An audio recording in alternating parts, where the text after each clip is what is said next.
Hello students, in this video we are going to see the continuation of origin and evolution of life. In this video first we are going to see paleobotany. Paleobotany அப்படின்றதோட meaning என்னன்னா paleon means old, botany means the study of plants. So paleobotany is the study of old plants. அதுதான் வந்து paleobotanyயோட meaning. It is the branch of paleontology that deals with recovery and identification of plant remains of geological past. நம்ம already paleontology னா என்னன்னு பார்த்தோம். Paleontology அப்படின்றது வந்து fossil plant plant and animal fossils பத்தி study பண்றது தான் வந்து paleontology. And the paleontology ஓட one of the branches is paleobotany. So paleobotany deals with the recovery and identification of plant remains of geological past. அதாவது முன்னாடி இருந்த பிளான்ட்டோட அந்த remains இருக்கும் இல்லையா, அது எல்லாத்தையுமே வந்து ரெக்கவர் பண்ணி ஐடென்டிஃபை பண்ணி ஸ்டடி பண்றது தான் வந்து paleobotany. So a plant fossil is any preserved part of plant that has died long back. So முன்னாடி முற்காலத்துல இருந்த plant, அந்த plant fossil எங்கேயாவது preserve ஆகி இருந்ததுன்னா அதை வந்து எடுத்து அதை ஸ்டடி பண்றது தான் வந்து paleobotany. So fossils may be prehistoric impression that may be 100 to millions of years old. Majority of plant fossils are disarticulated parts of plants. It is rare to find plants to be preserved as a whole. So முன்னாடி இருந்த அந்த plant fossils எல்லாம் நம்ம எடுத்து பார்க்கும்போது whole plant-ஆ நம்மளுக்கு எதுவுமே கிடைக்காது. எல்லாமே வந்து parts-ஆ தான் வந்து அந்த plant fossils வந்து நம்மளுக்கு கிடைக்கும். அந்த fossil எடுத்து நம்ம ஸ்டடி பண்ணி எப்படி வந்து ஒரு plant evolve ஆகி வந்திருக்கு அப்படின்றது தான் வந்து paleobotany. So importance of plant fossils என்னன்னு பார்த்தீங்கன்னா they throw light on phylogeny and evolution of plants. So எப்படி வந்து முன்னாடி வந்து ஒரு plant வந்து இருந்தது, அந்த plant எப்படி evolve ஆகி இப்போ வந்து புதுசா modify ஆயிருக்கு அப்படின்றத நம்மளுக்கு it throws light on that. And fossil plants give a historical approach to plant kingdom.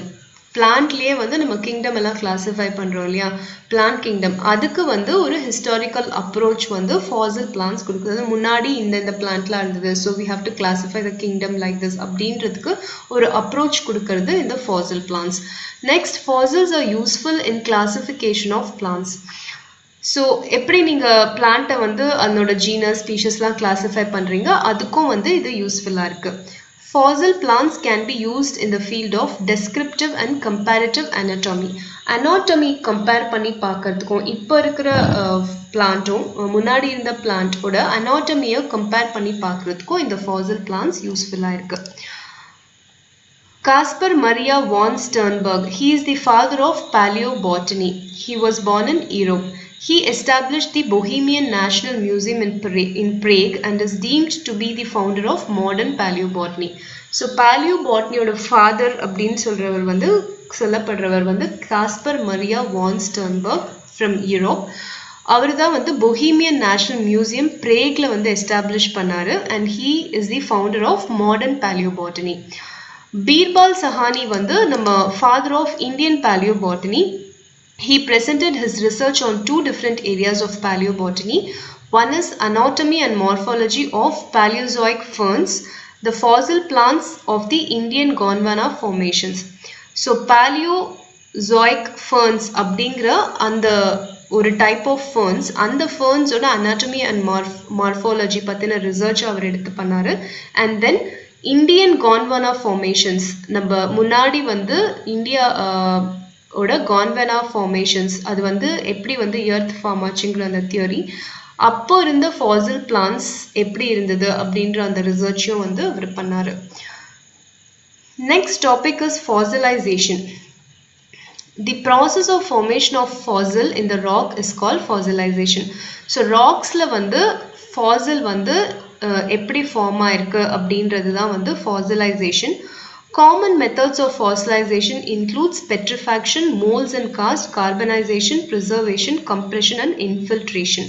So இதெல்லாமே டீடைல்டா இப்போ நம்ம பார்க்கலாம். First one is petrification. Petrification அப்படிங்கிறது என்னன்னா Minerals like silica slowly penetrate in and replace the original organic tissue and forms a rock-like fossil. So இப்போ ஒரு அனிமலோ ஒரு பிளான்ட்டோ ஏதோ ஒன்று இறந்து போயிருக்குன்னா அந்த அனிமலோட ஸ்ட்ரக்சர்லையும் பிளான்ட்டோட ஸ்ட்ரக்சர்லையும் சிலிக்கா ஆர் அதர் மினரல்ஸ் வந்து ஸ்லோவாக பெனிட்ரேட் ஆகி ஒரு ராக் லைக் ஸ்ட்ரக்சர் வந்து ஃபார்ம் ஆகிடும். ஸோ இதுக்கு பேர் வந்து petrification. This method of fossilization can preserve hard and soft parts. Most bones and wood fossils are petrified. So hard part, soft part ரெண்டுமே வந்து preserve பண்ணும்.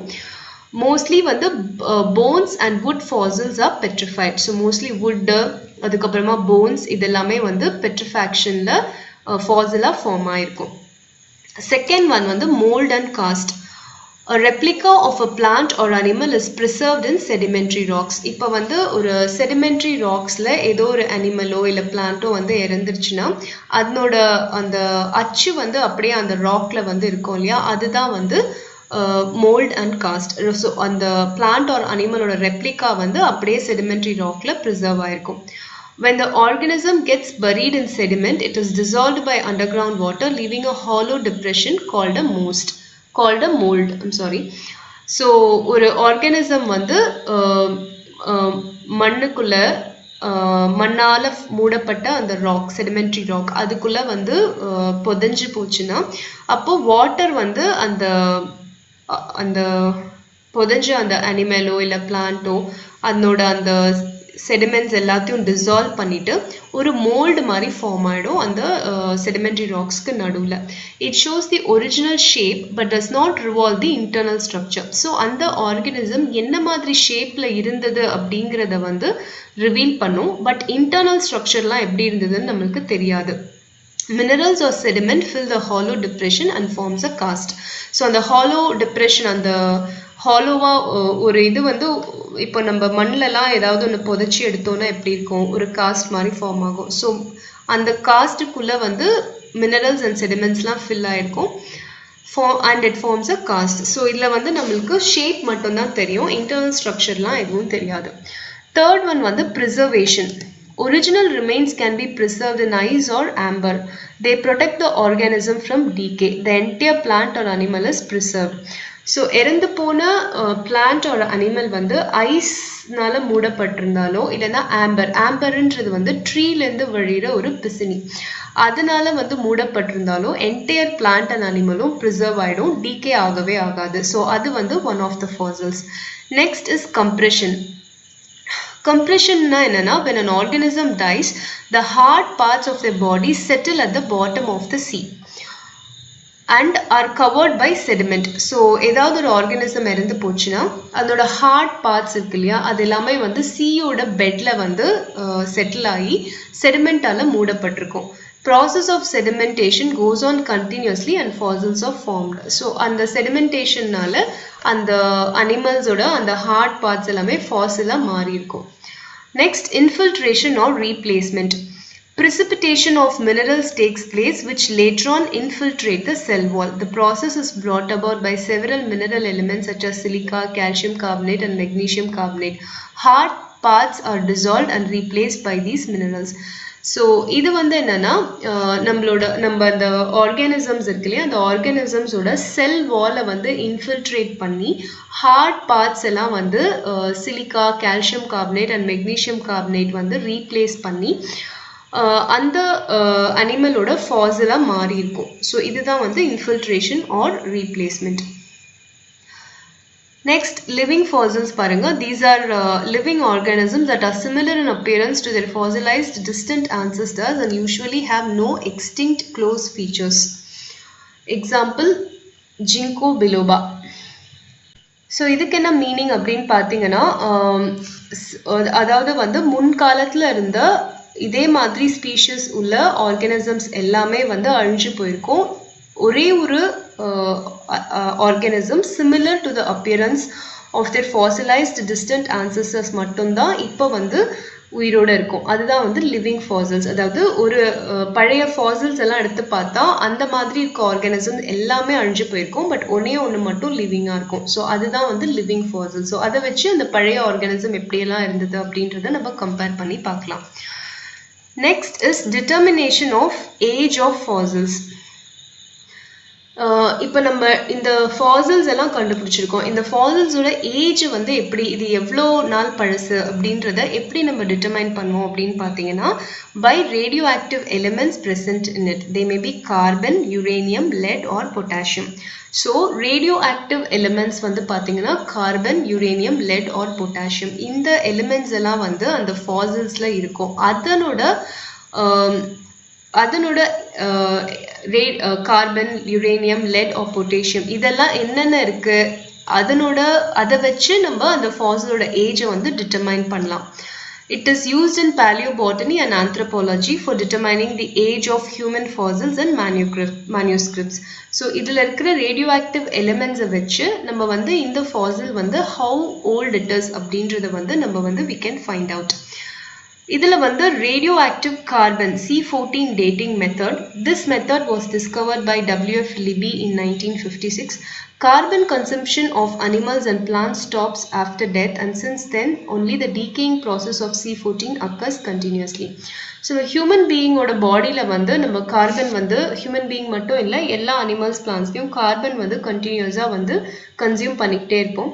ஒன்ஸ் நம்ம the organism is dead, then the carbon consumption stops and only the decaying process of C14 occurs. அதாவது பாடியில் already accumulate ஆயிருக்கிற அந்த carbon C14 carbon வந்து decay ஆகிட்டே இருக்கும் கண்டினியூஸாக. So time passed since death of a plant or animal can be calculated by measuring the amount of C14 present in their body. So ஒரு ஃபாசில் வந்து நமக்கு கிடைக்குதுன்னா அந்த ஃபாசிலில் C14 வந்து எவ்வளோ இருக்குது, அமௌண்ட் ஆஃப் C14 எவ்வளோ இருக்குன்றதை மெஷர் பண்ணோன்னா அப்போது அந்த ஃபாசில் வந்து எவ்வளோ பழசு அப்படிங்கிறத நம்ம ஜட்ஜ் பண்ண முடியும். ஸோ இவ்வளோ C14 வந்து ரெடியூஸ் ஆயிருக்கு, ஸோ இது வந்து இவ்வளோ ஏஜில் இருக்குது அப்படின்றத வந்து நம்ம கால்குலேட் பண்ணலாம். Geological time scale அப்படின்றது என்னன்னா is a system of chronological dating that relates geological rock strata to time and is used by geologists, paleontologists and other earth scientists to describe the timing and relationships of events that have occurred during Earth's history. So நம்ம geologists, paleontologists, earth scientists இவங்கெல்லாம் வந்து ஒரு earth history எடுத்து பார்த்தோன்னா க்ரானலாஜிக்கலாக இந்தந்த டைமில் இந்தந்த டேட்டில் இதெல்லாம் நடந்திருக்கு அப்படின்றத என்டர் பண்ணுறது தான் வந்து ஜியாலஜிக்கல் டைம் ஸ்கேல். நெக்ஸ்ட் வந்து திருவக்கரை ஃபாசில் வுட் பார்க் விழுப்புரம் டிஸ்ட்ரிக்டில் இருக்குது. இங்கே வந்து பார்த்தீங்கன்னா 2 million years ago tree trunks got buried along the river. In course of time the organic matter was replaced by silica and was fossilized. So இந்த பிக்சரில் இருக்கு இல்லையா, இதுதான் வந்து ஒரு ஃபாசில். இந்த ஃபாசிலில் வந்து பார்த்தீங்கன்னா ட்ரீ ட்ரங்க்ஸ் இது எல்லாமே வந்து ஒரு ரிவர் ஓரமாக வந்து புதைஞ்சு போச்சு. Over a period of time அந்த ஆர்கானிக் மெட்டீரியல் எல்லாமே வந்து ரீப்ளேஸ் ஆகி மினரல்ஸ் எல்லாமே வந்து ரீப்ளேஸ் பண்ணிடுச்சு. They retain their colour, shape and texture and was converted into solid rocks. So shape, colour, texture எல்லாமே இருக்குது. ஆனால் அந்த ஆர்கானிக் மெட்டீரியல்ஸ் மட்டும், ட்ரீ ட்ரங்க்ல இருக்க ஆர்கானிக் மெட்டீரியல்ஸ் மட்டும் எல்லாமே it was replaced by silica. சிலிக்கானா மணல். ஸோ இதெல்லாமே ரீப்ளேஸ் பண்ணி அது வந்து ஒரு சாலிட் ராக் மாதிரி ஃபார்ம் ஆயிடுச்சு. The annular rings, the texture, colors of the layers, nodes and every properties of plants are still visible. ஒரு ட்ரீ ட்ரங்க்ல இருக்கக்கூடிய அந்த ரிங்ஸ், texture, color, nodes எல்லாமே விசிபிளாக இருக்கு. But it has become a rock. So it is one of the fossil which they have found in Thiruvakkarai Fossil Wood Park. Next is ethnobotany. Ethnobotany அப்படின்றது என்னன்னா it is the study of a region's plants and their practical uses through traditional knowledge. ஒரு ரீஜியனில் இருக்கிற பழமையான plans என்னென்ன, அதை வந்து ப்ராக்டிக்கலாக வந்து எதுக்காகலாம் யூஸ் பண்ணுறாங்க த்ரூ ட்ரெடிஷ்னல் நாலேஜ் நம்ம ஸ்டடி பண்ணுறது தான் வந்து ethnobotany. The term ethnobotany was coined by J.W. Harshbarger in 1895 to include the study of plants used by the primitive and aboriginal people. அதாவது primitive people ஒரு இடத்துல முதல் வாழ்ந்திருப்பாங்க இல்லையா, அவங்க தான் வந்து primitive people or aborigines அப்படின்னு சொல்லுவாங்க. அதாவது மூதாதையர்கள் அப்படின்னு சொல்லுவாங்க. Tribal people. அவங்க வந்து அந்த ரீஜன்ல இருந்த பிளான்ஸ் எல்லாமே வந்து நம்மளோட யூசஸ்க்கு நிறைய யூஸ் பண்ணிக்கிட்டாங்க. ஸோ அதை வந்து ஸ்டடி பண்ணுறது தான் வந்து ethnobotany. Though this discipline has existed for ages, ethnobotany emerged as a distinct academic branch of natural science in 20th century. So 20th காலமாக வந்து தங்களோட ரீஜியனில் இருக்கிற பிளான்ஸை வந்து அவங்க வந்து ஃபுட்டுக்காகவும் மெடிசனுக்காகவும் ப்ரிமிட்டிவ் பீப்புள் யூஸ் பண்ணிட்டு வந்துட்டு இருக்காங்க. பட் ஆனால் 20th சென்ச்சுரியில் தான் வந்து அதை ஒரு பிரான்ச் ஆஃப் நேச்சுரல் சயின்ஸாக வந்து நம்ம அகடமிக்ஸில் வந்து இன்க்ளூட் பண்ணாங்க. Aspects of ethnobotany parunga. Ethnobotany has relevance with problems of nutrition, healthcare and life support system, faith in plants, cottage industries, economic upliftment, conservation of biodiversity and sustainable use of plant resources. So நம்மளோட nutrition, அதாவது உணவு, healthcare, medicine, life support system, லைஃப்க்கு எப்படியெல்லாம் வந்து பிளான்ஸை support பண்ணிக்கலாம், அப்புறம் faith, சில பிளான்ட்டை வந்து நம்ம நம்பிக்கையோட வழிபடுறோம், அது காட்டேஜ் இண்டஸ்ட்ரீஸ், அதாவது ஆடைகள் எப்படி பிளான்ட்லேருந்து எடுக்கலாம், அப்புறம் economic upliftment, how can you make money to economically uplift the society using the plants in the region, conservation of biodiversity, அதாவது biodiversityனா different forms of living organisms, அதை எப்படி கன்சர்வ் பண்ணுறது, and sustainable use of plant resources, ஒரு பிளான்ட்டை வந்து அழிஞ்சு போகாமல் அதை கண்டினியூஸாக எப்படி நம்ம யூஸ் பண்ணுறது அப்படின்றது எல்லாமே வந்து எத்னோபாட்டனியோட aspects. So importance of ethnobotany என்னன்னா, it provides traditional uses of plant. ட்ரெடிஷ்னலாக ஓல்டு மெத்தடில் ஒரு பிளான்ட்டை எப்படியெல்லாம் யூஸ் பண்ணிக்கிட்டாங்க அப்படின்றத வந்து நம்ம தெரிஞ்சுக்கலாம். It gives information about certain unknown and known useful plants. சில பிளான்ஸ் எல்லாம் வந்து நமக்கு தெரியவே தெரியாது, பட் எத்னோபாட்டனியில் வந்து அதெல்லாம் எதுக்காக யூஸ் பண்ணாங்க அப்படின்றத நம்ம தெரிஞ்சுக்க முடியும். The ethnomedicinal data will serve as a useful source of information for the chemists, pharmacologists and practitioners of herbal medicine. So herbal medicine இருக்கு இல்லையா, அதில் வந்து நம்ம வந்து இந்த டேட்டாவெல்லாம் வந்து அவங்களுக்கு யூஸ்ஃபுல்லாக இருக்கும். ஸோ இந்த பிளான்ட்லேருந்து இந்த மருந்து எடுக்கலாம், இந்த பிளான்ட்லேருந்து இந்த மெடிசன் நம்ம வந்து ப்ரிப்பேர் பண்ணலாம் அப்படின்றதுக்கு ஒரு சோர்ஸ் ஆஃப் இன்ஃபர்மேஷனாக அவங்களுக்கு எத்னோ மெடிசினல் டேட்டா வந்து யூஸ் ஆகுது. Tribal communities utilize ethnomedicinal plant parts like bark, stem, roots, leaves, flower bud, flowers, fruits, seeds, oils, resins, dyes, gum for the treatment of diseases like diarrhea, fever, headache, diabetes, jaundice, snake bites, leprosy, etc. So tribal people எல்லாமே வந்து அவங்கள சுற்றி இருந்த அந்த பிளான்ஸில் இருக்கிற bark, roots, leaves, flower bud, flowers, seeds, oils, resins, dyes இது எல்லாத்தையும் use பண்ணி நிறைய வந்து வியாதிகளை எப்படி குணப்படுத்துறது அப்படின்றத யூஸ் பண்ணிட்டு இருந்தாங்க. ஸோ இது எல்லாமே, இந்த இன்ஃபர்மேஷன் எல்லாமே வந்து நம்மளுக்கு எத்னோபாட்டனிலேருந்து நம்மளுக்கு கிடைக்குது. Next is astrobiology or exobiology. Astrobiology or extrobiology அப்படிங்கிறது என்னன்னா, இந்த யூனிவர்ஸில் எர்த்தில் மட்டும்தான் லிவிங் ஆர்கானிசம்ஸ் இருக்குமா, இல்லைனா வந்து மற்ற பிளானட்ஸ்லேயும் ஸ்பேஸ்லேயும் வந்து லிவிங் ஆர்கானிசம்ஸ் இருக்குமா அப்படின்ற அந்த ரிசர்ச் தான் வந்து astrobiology.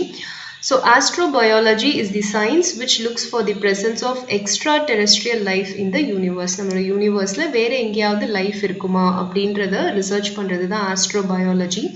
It deals with the origin, evolution and distribution of life in the universe and to investigate the possibility of life in other world. So இந்த யூனிவர்ஸில் எப்படி லைஃப் ஆரிஜினேட் ஆச்சு, எவால்வ் ஆச்சு, டிஸ்ட்ரிபியூஷன் ஆச்சு அப்படின்றத படிக்கிறது. அது இல்லாமல் மற்ற வேர்ல்டு, அதாவது மற்ற பிளானட்ஸில் வந்து லைஃப் இருக்கிறதுக்கான பாசிபிலிட்டி இருக்கா அப்படின்றத டீல் பண்ணுறது தான் வந்து astrobiology. The major concept in astrobiology is the habitable zone. So எங்கெல்லாம் வந்து ஹேபிட்டபிள்னா லிவபிள், அதாவது ஒரு இடத்துல நம்மளால வசிக்க முடியும் அப்படின்றது தான் habitable zone. So habitable zone இருந்தால் அங்கே லைஃப் இருக்கும் அப்படின்றது தான் வந்து ஆஸ்ட்ரோபயாலஜியோட கான்செப்ட். In the theory வந்து it explains that any planet can support the existence of life if it fulfills two important criteria. என்னென்ன கிரைட்டீரியான்னு பார்த்தீங்கன்னா, it must have a right mass to retain an atmosphere. It must have an orbit at just the right distance from its star and it allows liquid water to exist. Thus, the distance need to be neither too hot or not too cold and is often referred as Goldilocks zone for life. அதாவது ஒரு planet or ஒரு place வந்து habitable இருக்கும்னா கண்டிப்பா அங்க life support பண்ண முடியும்னு அர்த்தம். அப்போ ஒரு லைஃப் வந்து இருக்கணும்னா அதுக்கு ரெண்டு இம்பார்ட்டன்ட் கிரைட்டீரியா வேணும். ஒன்று வந்து ஏர், இன்னொன்று வந்து வாட்டர். ஸோ ரைட் அட்மாஸ்பியர் இருக்கணும். நெக்ஸ்ட் வந்து right it has to be at the right distance from its sun. அதாவது சன்னை சுற்றி தான் எல்லா பிளானட்ஸும் இருக்குது. ஸோ கரெக்டாக இந்த சன்லேருந்து இந்த டிஸ்டன்ஸில் இருந்தால் தான் அங்கே வாட்டர் எக்ஸிஸ்ட் ஆக முடியும் அப்படின்றது இருக்குது. ஸோ அதுதான் வந்து கோல்டிலாக்ஸ் ஜோன் ஃபார் லைஃப். அந்த கோல்டிலாக்ஸ் ஜோன் இருந்தால் தான் அங்கே லைஃப் எக்ஸிஸ்ட் பண்ண முடியும். ஸோ நம்மளோட சோலார் சிஸ்டமில் எர்த் மட்டும்தான் வந்து இஸ் த ஒன்லி பிளானட் இந்த கோல்டிலாக்ஸ் ஜோன். ஸோ சன்லேருந்து இந்த டிஸ்டன்ஸில் இருந்தால் தான் அங்கே வாட்டர் இருக்க முடியும். வாட்டர் இருந்தால் தான் லைஃப் இருக்க முடியும். ஸோ அந்த மாதிரி வந்து நம்மளோட சோலார் சிஸ்டமில் எர்த் மட்டும்தான் அந்த கோல்டிலாக்ஸ் ஜோனில் இருக்குது. இந்த ஜோன் வந்து அப்பப்போ வந்து because we all know planets revolve around the sun and also rotates about itself. So அப்பப்போ அதில் வந்து சேஞ்சஸ் இருந்துகிட்டே இருக்கு. அட் டைம்ஸ் வந்து சேஞ்ச் ஆகிட்டே இருக்கு. ஸ்டார் ஆல்சோ சேஞ்சஸ், அதாவது sun also changes, planets are also undergoing various changes. அந்த சேஞ்சஸ் எல்லாம் இருக்கும்போது நம்ம என்ன நினைக்கிறோம்னா மாஸ், அதாவது எர்த்துக்கு அப்புறம் இருக்கிற பிளானட் மாஸ் கூட சம்டைம்ஸ் வந்து அந்த கோல்டிலாக்ஸ் ஜோனில் வரலாம். அதுவும் வந்து ஹேபிட்டபிளாக இருக்கலாம் அப்படிங்கிறது தான் வந்து வி எக்ஸ்பெக்ட். நார்மலாக ஒரு ரிசர்ச் பண்ணுறவங்க அப்படி தான் எக்ஸ்பெக்ட் பண்ணுவாங்க. So the life on Mars are likely to be the creatures we find in extreme environments on earth. So மார்ஸில் வந்து நம்மளோட எர்த்தில் இருக்க மாதிரி கம்ப்ளீட் கோல்டிலாக்ஸ் ஜோன் இருக்காது. பட் ஃபியூ ஏரியாஸ் அப்படி இருக்கலாம். அதே மாதிரி நம்ம எர்த்லேயே வந்து எக்ஸ்ட்ரீம் கண்டிஷன்ஸ் இருக்கும் இல்லையா, extreme hot conditions, extreme gold conditions, அந்த கண்டிஷன்ஸில் கூட சில லைஃப் வந்து இருக்கும். அந்த மாதிரியான லைஃப் வந்து மார்ஸில் இருக்கலாம் அப்படின்னு சொல்லி தான் எக்ஸ்பெக்ட் பண்ணுறாங்க. The organisms which live in extreme environmental conditions on Earth are called extremophiles. Thus, within our solar system, there are many areas that are different from the Earth where it is probable to find the presence of life similar to extremophile bacteria. So, extremophiles அப்படிங்கிறது என்னன்னா எர்த்தில் இருக்கிற extreme environmental கண்டிஷன்ஸில் live பண்ணுற creatures எல்லாமே வந்து living organisms எல்லாமே எக்ஸ்ட்ரீமோஃபைல்ஸ். அந்த மாதிரியான எக்ஸ்ட்ரீமோஃபைல் bacteria வந்து மித்த பிளானெட்டில் வந்து கூட இருக்கலாம் அப்படின்றது தான் வந்து ரிசர்ச் பண்ணிட்டு இருக்காங்க. Probably இருக்கலாம் அப்படின்னு சொல்லி we all are expecting, that is the researchers are expecting. So microbial diversity from sandstone and granite from the McMurdo dry valleys Antarctica. So Antarctica-ல இருக்கிற dry valleys-ல இருக்கிற microbial biodiversity from sandstone and granite, இதுதான் வந்து இந்த pictures-ல கொடுத்திருக்காங்க. NASA is developing the Mars 2020 astrobiology to investigate an astrobiologically relevant ancient environment on Mars, its surface, geological processes, and the possibility of past life on Mars and preservation of biosignatures within accessible geological materials. So NASA வந்து மார்ஸ்ல வந்து ஏதாவது life முன்னாடி இருந்திருக்கா இல்லை இருக்கலாமா, அங்கே இருக்கிற bio signatures, அங்கே இருக்கிற பயோ லிவிங் ஆர்கானிசம்ஸ் ஏதாவது இருந்தால் அதை ப்ரிசர்வ் பண்ணலாமா அப்படின்றத வந்து ரிசர்ச் பண்ணிட்டு இருக்காங்க. ஸோ இதுதான் astrobiology. With this we are completing this lesson. Go through பண்ணி பாருங்கள். Very interesting lesson. எப்படி லைஃப் ஆரிஜினேட் ஆச்சு, எப்படி எவால்வ் ஆச்சு, various branches of biology, evidences, fossils, everything we have studied. Lesson go through பண்ணி பாருங்க. ஏதாவது டவுட்ஸ் இருந்துச்சுன்னா கால் பண்ணுங்க. Thank you.